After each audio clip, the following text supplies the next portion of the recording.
चलिए आज हम लोग आज का करंट अफेयर शुरू करते हैं। तो आज हमारे पास 3 टॉपिक हैं, ठीक है। तो आज हम लोग सबसे पहले देखेंगे India Mauritius joint trade committee, ठीक है। तो अभी भी क्या हुआ है कि भारत ने सबसे पहला Bharat Mauritius high powered joint trade committee यानी कि व्यापार से संबंधित भारत और मॉरिशस के बीच में एक समिति का आयोजन किया है। किसने किया है? भारत ने किया है। इसमें क्या हुआ है, भारत और मॉरिशस के बीच में एक एग्रीमेंट तय हुआ था, जिसको हम लोग बोलते हैं comprehensive economic cooperation and partnership agreement. Comprehensive economic cooperation and partnership agreement, जिसको हम CECPA भी कहते हैं, ठीक है। तो इसका सबसे पहला सेशन हुआ है, कहाँ पर हुआ है? इंडिया में ही। इंडिया ने होस्ट किया है इसको, ठीक है। और एक यह क्या है? एक व्यापारिक फ्री ट्रेड एग्रीमेंट है, यानी कि समझ रहे हैं क्या है? एक फ्री ट्रेड एग्रीमेंट, मुक्त व्यापार समझौता है, ठीक है। कौन से देशों के बीच में हुआ है? भारत और मॉरिशस के बीच में हुआ है। तो देखते हैं आगे इसमें क्या क्या है। तो देखो, भारत और मॉरिशस के बीच में क्या है, जो ट्रेड है इसकी लंबी भाई आपकी हिस्ट्री है, ठीक है। जिसमें हमारा जो बायलैटरल ट्रेड है मॉरिशस के साथ में, वो कितना बढ़ चुका है? 2021-22 के अनुसार 786.72 मिलियन बढ़ चुका है, ठीक है। जो 2019-20 में कितना था? 690.02 मिलियन डॉलर रुपीस था। और जो अभी हमने फर्स्ट सेशन शुरू किया है CECPA के से, इसमें क्या होता है, इसमें आशंका जताई जा रही है कि इससे हमारा इंडिया और मॉरिशस के बीच में जो ट्रेड है वो क्या होगा? और बढ़ते जाएगा,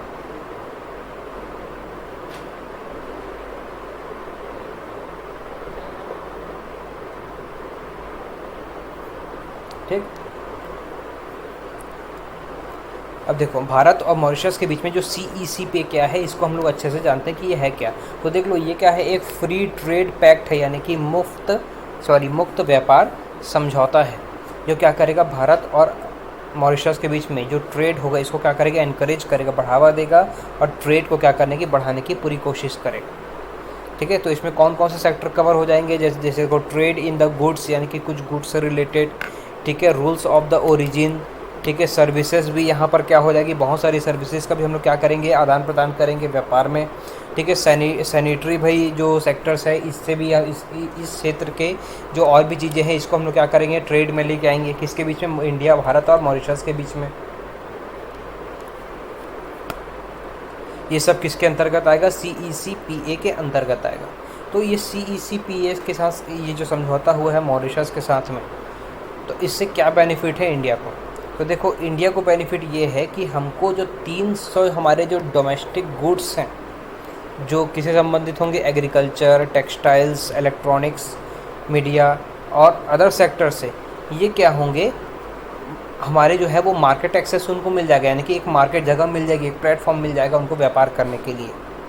और इंडिया के जो सर्विस प्रोवाइडर्स हैं, यानी कि भारत में जो भी सर्विस प्रोवाइडर हैं, वो इन क्षेत्रों से उनको भी क्या मिल जाएगा भाई? उनको रोज़गारी मिल जाएगी, ठीक है। रिसर्च एंड डेवलपमेंट से रिलेटेड कार्य हो सकते हैं, सर्विसेज से रिलेटेड कार्य हो सकते हैं, कंप्यूटर रिलेटेड सर्विसेज वाले कार्य हो सकते हैं। तो ये हो सकते हैं यहाँ पर, कहाँ पर बेनिफिट? ये इंडिया को बेनिफिट होगा। तो इंडिया को बेनिफिट होगा तो कहीं ना कहीं कुछ मॉरिशस को भी बेनिफिट हो सकता है। तो मॉरिशस को कौन कौन से बेनिफिट हो सकते हैं?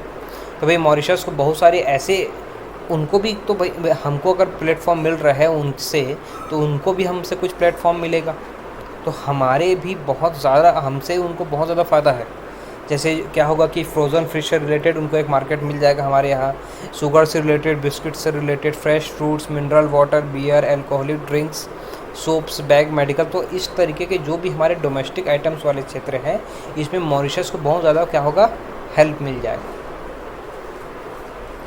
ठीक। अब देखो, पिछले समय से, यानी कि पहले से भी हमने मॉरिशस की बहुत ज़्यादा हेल्प की है, ठीक है। तो हम लोग क्या कर रहे थे, जो जैसे 2017 में भारत के प्राइम मिनिस्टर, ठीक है, भारत के प्राइम मिनिस्टर और मॉरिशस के जो प्राइम मिनिस्टर, इन दोनों के बीच में क्या हुआ था? समझौता हुआ था 2007 में, मेमोरेंडम ऑफ अंडरस्टैंडिंग हुई थी।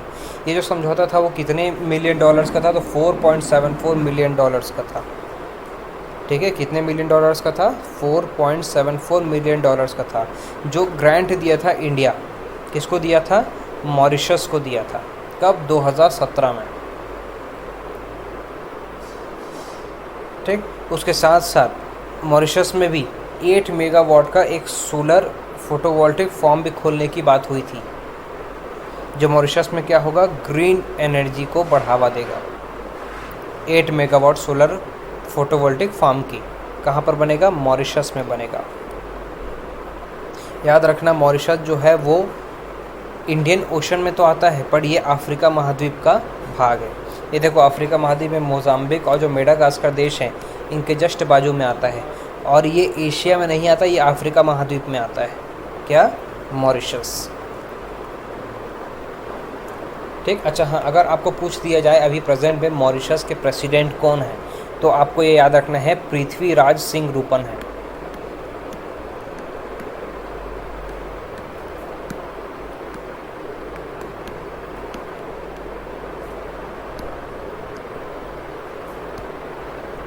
पृथ्वीराज सिंह रूपन है। कौन है?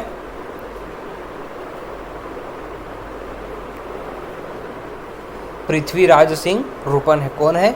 ये मॉरिशस से क्या है? प्रेसिडेंट है प्रेजेंट में अभी। ठीक, 2016 में क्या हुआ था? इनके साथ हमारा एक और समझौता हुआ था, जो कितने का था?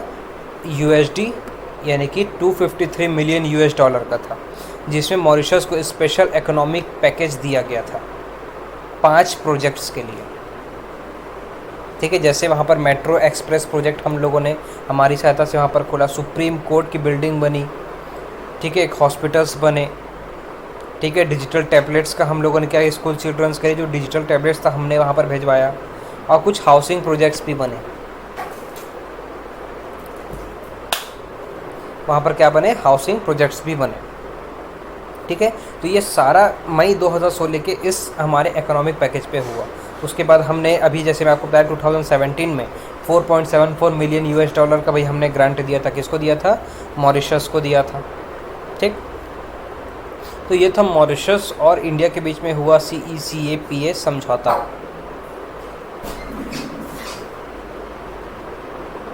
ठीक है, अब अगला हमारा टॉपिक है सेंट्रल विजिलेंस कमीशन। ठीक है, तो हाल ही में केंद्र सरकार द्वारा सुरेश N पटेल को केंद्रीय सतर्कता आयोग का अध्यक्ष नियुक्त किया है, यानी कि chief of central vigilance commission appoint किया गया है। केंद्रीय सतर्कता आयोग सुरेश N पटेल को सेंट्रल गवर्नमेंट ने हाल ही में रिसेंटली अपॉइंट किया है कि इसका सेंट्रल विजिलेंस कमीशन के चेयरमैन के रूप में। ठीक है, तो जो सेंट्रल विजिलेंस कमीशन है ये कब सेटअप हुई थी? 1964 में सेटअप हो गई थी। और इस कमेटी के जो हेड थे, यानी कि ये जो सेंट्रल विजिलेंस कमीशन था, ये के संथानम कमेटी के सिफारिश के आधार पर क्या हुआ था? सेटअप हुआ था। ठीक है, और ये सेंट्रल विजिलेंस कमीशन क्या होती है कि भारत में जितनी भी एजेंसीज होती है, चाहे वो सुरक्षा एजेंसी हो या कुछ भी, सभी के ऊपर क्या रखती है? स्क्रूटनी, नज़र रखती है। भाई कहीं भ्रष्टाचार पे भी नज़र रख सकती है, या भाई उनके कार्य प्रणालियों पर भी नज़र रख सकती है। ठीक है, और ये क्या होता है? पूरे किसी भी एग्जीक्यूटिव कंट्रोल के, यानी कि एग्जीक्यूटिव अथॉरिटी के कंट्रोल से बाहर होती है, free of control from the executive authority. यानी कि सेंट्रल गवर्नमेंट अपॉइंट तो करती है इसको, पर ये इसके इशारे पर कार्य नहीं करती। ये पूरा रिस्पॉन्सिबल होती है किसके लिए? पार्लियामेंट ऑफ इंडिया के लिए।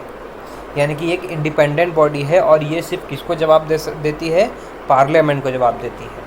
और साथ ही साथ ये अपनी रिपोर्ट प्रेसिडेंट ऑफ इंडिया को भी सबमिट करती है। ठीक, और सेंट्रल विजिलेंस कमीशन से रिलेटेड भाई एक अधिनियम भी पारित किया गया था 2003 में। ठीक, अब देखते हैं कि सेंट्रल विजिलेंस कमीशन की क्या क्या कंपोजिशन थी, यानी कि इसमें कौन कौन से मेंबर शामिल होते हैं। तो भाई देखो, एक चीफ विजिलेंस कमिश्नर होता है, ठीक है, जिसको हम लोग CVC भी कहते हैं, चीफ विजिलेंस कमिश्नर भी कहते हैं, जो चेयरपर्सन होते हैं। और मैक्सिमम 2 विजिलेंस कमिश्नर हो सकते हैं, यानी कि एक सीवीसी होंगे और 2 वीसी होंगे, विजिलेंस कमिश्नर होंगे। बस 3 मेंबर बॉडी मैक्सिमम हो सकती है ये। तो प्रेजेंट में चेयरमैन कौन बने हैं? सुरेश एन पटेल बने हैं। ठीक है, इनका कार्य क्या होता है कि जैसे सेंट्रल गवर्नमेंट की बहुत सारी जो बॉडीज़ होती है, एजेंसीज होती है, उनमें करप्शन को रोकना, उनके द्वारा जो भी कार्य प्रणाली है इन पर नज़र रखना कि कहीं वो कुछ गलत तो नहीं कर रहे हैं। ठीक है, ये इन्वेस्टिगेशन एजेंसी नहीं है, इसको आपको ध्यान रखना है। ये इन्वेस्टिगेशन एजेंसी पर भी स्क्रूटनी रखती है। ठीक है, तो इन्वेस्टिगेशन किस कौन कौन करता है? जैसे सेंट्रल ब्यूरो ऑफ इन्वेस्टिगेशन करते हैं, यानी कि सीबीआई करती है। ठीक, और जो सीबीआई, आईबी, ये सब जो होते हैं ना, ये रिपोर्ट सौंपते हैं किसको? सीवीसी को सौंपते हैं कि हमने ये किया है, ऐसा ऐसा किया है। ठीक, और जो विजिलेंस कमीशन है, ये जो करप्शन रोकने के लिए जो कार्य करती है, तो इसकी कार्य प्रणाली के लिए एक अधिनियम बनाया गया था जो 1988 में पारित हुआ था संसद द्वारा, जिसको हम प्रिवेंशन ऑफ करप्शन एक्ट कहते हैं। ठीक है, तो आपसे एग्जाम में पूछ सकता है कि प्रिवेंशन ऑफ करप्शन एक्ट कौन से सन में पारित किया गया था? तो 1988 से पारित किया गया था। ठीक, अब देखो सेंट्रल विजिलेंस कमीशन का अपॉइंटमेंट कौन करता है? तो भाई देखो, इसके लिए एक कमेटी बनती है। इस कमेटी में 3 मेंबर्स होते हैं, भारत के प्रधानमंत्री, गृह मंत्री और लोकसभा के विपक्ष के नेता। जो लोकसभा में विपक्ष के नेता होंगे वो गृह मंत्री और प्रधानमंत्री, ये 3 मेंबर की क्या होती है? कमेटी होती है। ये कमेटी क्या करती है? डिसाइड करती है, और डिसाइड करके जो नाम है वो प्रेसिडेंट को देती है। फिर प्रेसिडेंट क्या करते हैं? इनका अपॉइंटमेंट करते हैं। तो याद रखना, सेंट्रल विजिलेंस कमीशन के अपॉइंटमेंट किसके द्वारा होता है? प्रेसिडेंट ऑफ इंडिया के द्वारा होता है। ठीक, अब इनका रिमूवल भी हो सकता है कि देखो भाई, तो इनका जो रिमूवल होता है वो 4 साल के बाद हो सकता है, यानी कि ये अपना ऑफिस को कितने टर्म के लिए होल्ड करके रख सकते हैं? 4 साल के लिए। बट इनके रिमूवल की भी गाइडेंस दी गई है। ठीक है, तो इनको रिमूव भी कौन कर सकता है? वही कर सकता है जो इनका अपॉइंटमेंट करता है, वो कौन है? प्रेसिडेंट ऑफ इंडिया है। और किस हिसाब से कर सकते हैं? तो सिर्फ on the ground of misbehaviour, यानी कि मिसबिहेवियर के ग्राउंड पर ही इनको हटाया जा सकता है। ठीक है, और ये तभी हटा सकते हैं जब सुप्रीम कोर्ट क्या करती है? इनकी जांच के बाद ओके कहती है तभी। और अगर सुप्रीम कोर्ट नहीं कहती है तो इनको कोई भी नहीं हटा सकता। ठीक है, और ये रिज़ाइन करके भी खुद से भी हट सकते हैं। ठीक, अब हमारा अगला टॉपिक क्या है? एंटी टैंक गाइडेड मिसाइल है, यानी कि ATGM। ठीक है, देखो हाल ही में अभी कुछ ही समय में जो DRDO है, भारत में रक्षा उपकरण बनाने वाली सबसे बड़ी संस्था है हमारी, कौन सी ऑर्गेनाइजेशन है? Defence research and development organisation. ठीक है, डिफेंस रिलेटेड जितने भी टूल्स, मिसाइल्स, गाइडेंस सब बनाते हैं, कौन बनाता है? DRDO बनाती है। तो इसने हाल ही में क्या किया है? एक laser guided anti tank guided missile को क्या किया है? लॉन्च किया, यानी कि इसका सक्सेसफुल ट्रायल किया है। ठीक है, laser guided anti tank guided missile का क्या किया है? इन्होंने लॉन्च किया है, यानी कि ट्रायल कंप्लीट की, सक्सेसफुली फायर किया है। ठीक है, और ये पूरे तरीके से क्या हुआ है? भारत में ही बनाया गया है।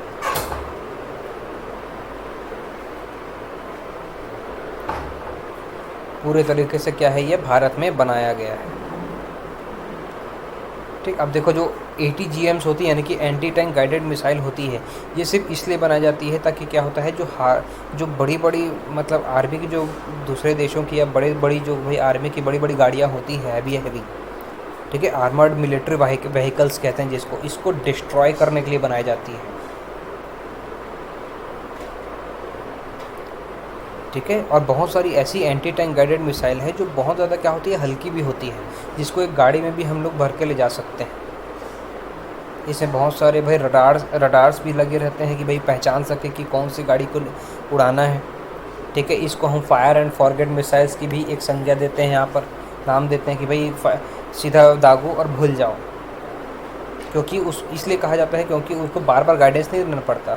जैसे एक जगह से हमको भाई ये निशाना लगाना है कि सामने जाती हुई येलो कलर की गाड़ी को हमको मारना है, तो आप सिर्फ एक बार उसको इंस्ट्रक्शन दे दीजिए कि इस गाड़ी को मारना है और भाई फायर कर दीजिए, उसके बाद आप छोड़ दीजिए। वो अपने आप जाके भले सामने वाली गाड़ी मूव होते रहे पर वो मिसाइल जाके उसी को ही हिट करेगा, किसी और गाड़ी को हिट नहीं करेगा। इसीलिए इसको हम लोग क्या कहते हैं, फायर एंड फॉरगेट मिसाइल कहते हैं।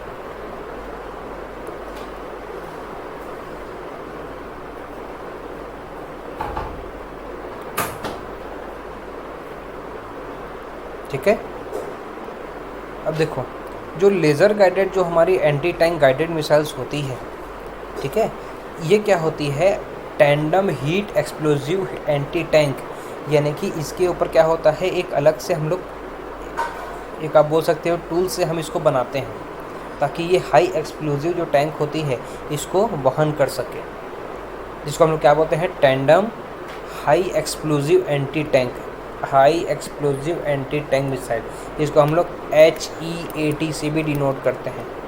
और ये इसलिए बनाया जाता है क्योंकि एक्सप्लोजिव रिएक्टिव जो आर्मर्स होती है इससे हमको बचा जा सके।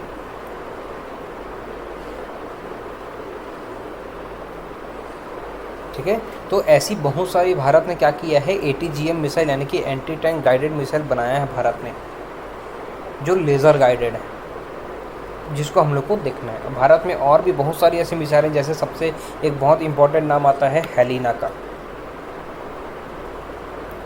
ठीक है, तो देखो एक बार भारत ने क्या किया था, नाग मिसाइल लॉन्च किया था, और नाग मिसाइल को जब हेलीकॉप्टर से छोड़ा जाता है तो सामने लिख दिया जाता है हेली।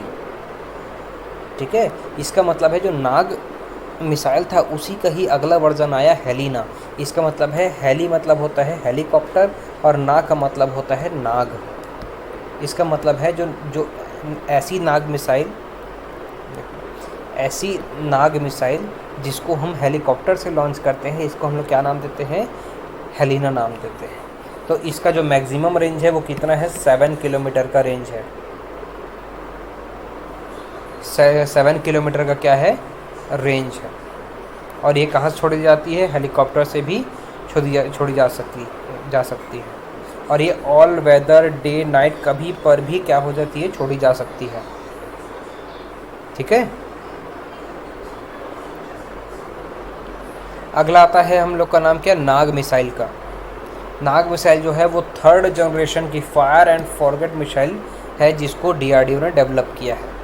और ये क्या होता है कि जो हैवी एनिमी टैंक्स होती है, बहुत भारी आर्मर्ड व्हीकल्स वाली, इसको भी डिस्ट्रॉय कर सकता है नाग। तो ये क्या है, आपके नाग मिसाइल्स है। ठीक, अब आता है आपका MPATGM यानी कि man portable anti tank guided missile.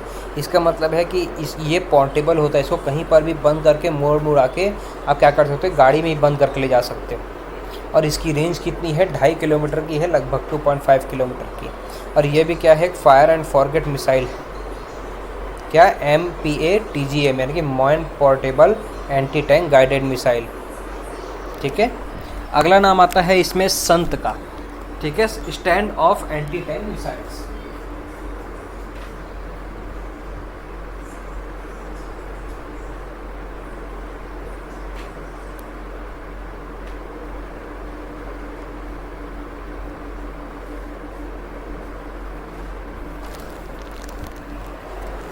ठीक, stand off anti tank missile. तो ये जो सैंट मिसाइल है यानी कि smart stand off anti tank missile, यानी कि ये स्टैंड ऑफ हो जाता है स्मार्टली अपने हिसाब से, जिसको हम लोग कहाँ से लॉन्च करते हैं, Mi-35 हेलीकॉप्टर से भी लॉन्च कर लेते हैं। इसकी रेंज आपको पूछेगा तो याद रखना 12 किलोमीटर की रेंज होती है।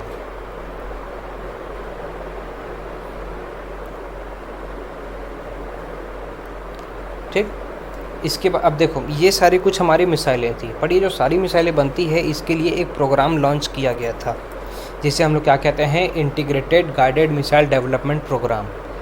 ठीक है, 1980s में इसको लॉन्च किया गया था, integrated guided missile development programme, जिसको हम लोग IGMDP भी कहते हैं। ठीक है, तो इस प्रोग्राम के अंतर्गत कुल 5 मिसाइलों को क्या किया गया था, डेवलपमेंट किया गया था, जिसको हम लोग शॉर्ट में आप बोल सकते हो पटना मिसाइल्स। ठीक है, P for Prithvi, A for Akash, N for Nag, T for त्रिशूल और A फॉर अग्नि, पटना मिसाइल्स आप बोल सकते हो।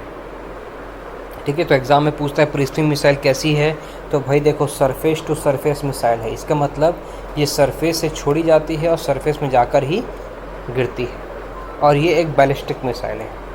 आगे मैं आपको बताऊंगा कि बैलिस्टिक मिसाइल्स क्या होती है। ठीक, आकाश मिसाइल, ये सरफेस टू एयर यानी कि सरफेस से छोड़ी जाती है और हवा में उड़ती हुई कोई भी मिसाइल्स को या हेलीकॉप्टर को क्या कर सकती है, उड़ा सकती है। नाग मिसाइल, फिर त्रिशूल मिसाइल और वैसे ही अग्नि मिसाइल आती है, जो कौन से प्रोग्राम के अंतर्गत बनी है, integrated guided missile development programme के अंतर्गत बनी है। और देखो ये सारे मिसाइल्स बनाने का जिसको हम श्रेय दिए देते हैं वो उनका नाम क्या है, डॉक्टर APJ अब्दुल कलाम। इन्हीं 5 मिसाइलों को बनाने के कारण इनको हम क्या कहते हैं, मिसाइल मैन ऑफ इंडिया कहते हैं। इनके डेवलपमेंट में इनका सबसे बड़ा हाथ था। ठीक, अब आता है आपका क्या, बैलिस्टिक एंड क्रूज़ मिसाइल नाम आता है। तो जो बैलिस्टिक और क्रूज़ मिसाइल है इसमें हमको डिफरेंस जानना होगा। तो देखो बैलिस्टिक मिसाइल ऐसी मिसाइल्स है जो हमको एक ट्रैजेक्टरी देती है कुछ इस तरीके से। अगर मान लो भाई यहाँ पर पहाड़ है, ये आप समझ लो ये पहाड़ है मान लो, और ये हम बैठे हैं और आपका दुश्मन यहाँ बैठा है, तो जब आपको आपके दुश्मन से यहाँ कुछ इस तरीके से क्या करना है, आपको मारना है, तो उसके लिए आपको ये ट्रैजेक्टरी यानी कि इस पैराबोला एक ट्रैजेक्टरी आपको अपनानी होगी। तो इसके लिए कौन सी मिसाइल यूज़ होती है, बैलिस्टिक मिसाइल्स यूज़ होती है। ठीक है, तो ये एक बार क्या करती है कि जो अर्थ का जो भाई आपका एनवायरनमेंट होता है इसको क्या कर देती है, पार कर देता है। इसको हम लोग क्या बोलते हैं, बैलिस्टिक मिसाइल बोलते हैं। और एक मिसाइल होता है जिसको हम क्या कहते हैं, क्रूज़ मिसाइल कहते हैं। तो क्रूज़ मिसाइल का जो ट्रैजेक्टरीज होता है वो कैसा होता है, ये ग्राउंड्स है, ये मान लो ये ग्राउंड है, तो यहाँ पर अगर क्लियर सरफेस है तो वो ऐसे से ऐसे डायरेक्टली मार सकता है। तो इसमें हाइट का ज़्यादा डिफरेंस नहीं होता, ये समझ लेना आप सरफेस के साथ साथ आसपास ही चलता है। इसको हम लोग क्या बोलते हैं, क्रूज़ मिसाइल। तो ऐसी ही मिसाइल हमने एक बहुत ज़्यादा डेवलप करी है जिसका नाम क्या है, ब्रह्मोस है। ठीक है, मैं अभी आपको आगे उसके बारे में बताऊंगा। तो ये कुछ डिफरेंस है किसके बीच में, बैलिस्टिक मिसाइल्स की और क्रूज़ मिसाइल की। तो इसका जो रेंज क्या होता है, लो टू वेरी है, यानी कि लो से बहुत हाई तक जाता है, अप टू 15,000 किलोमीटर तक। ठीक है, वहीं पर इसका कितना होता है, रेंज 4,000 किलोमीटर होता है।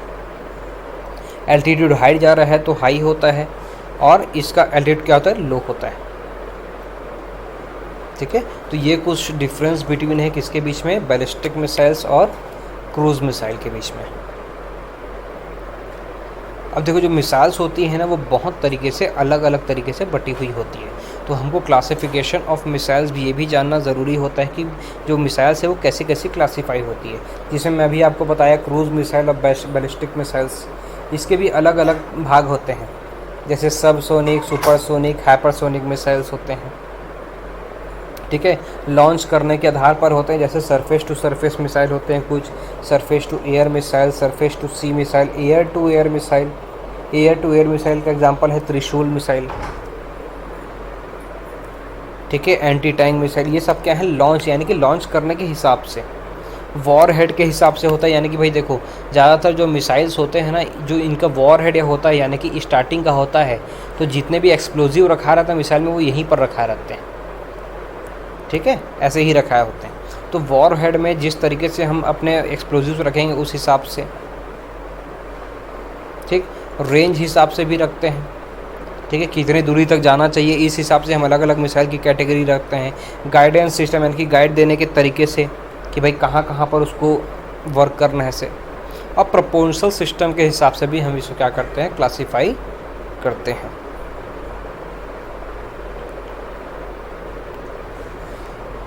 ठीक, तो ये अग्नि मिसाइल का ही टाइप है। भाई अग्नि मिसाइल भी आज का कितना पहुंच गई है, 5 टाइप्स तक पहुंच गया, यानी कि अग्नि 5 तक बात पहुंच गई है, जिसका भाई रेंज में कितना होगा, 5,000 से 6,000 किलोमीटर तक। भाई 5,000 6,000 पहुँच के समझ लेना ये एक कॉन्टिनेंटल मिसाइल है। ठीक,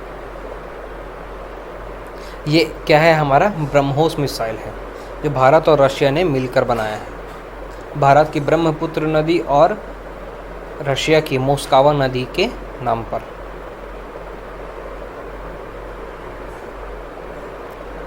ठीक। अब देखो, भारत में जितने भी मिसाइल सिस्टम्स बनते हैं, जो रक्षा उपकरण बनते हैं, इसको बनाने की जिम्मेदारी किसके पास है? DRDO के पास है। और DRDO की स्थापना कब हुई थी? 1998 1958 में हुई थी। अब वर्तमान में इसके चेयरमैन कौन हैं? तो जी सतीश रेड्डी हैं। इसके क्या हैं?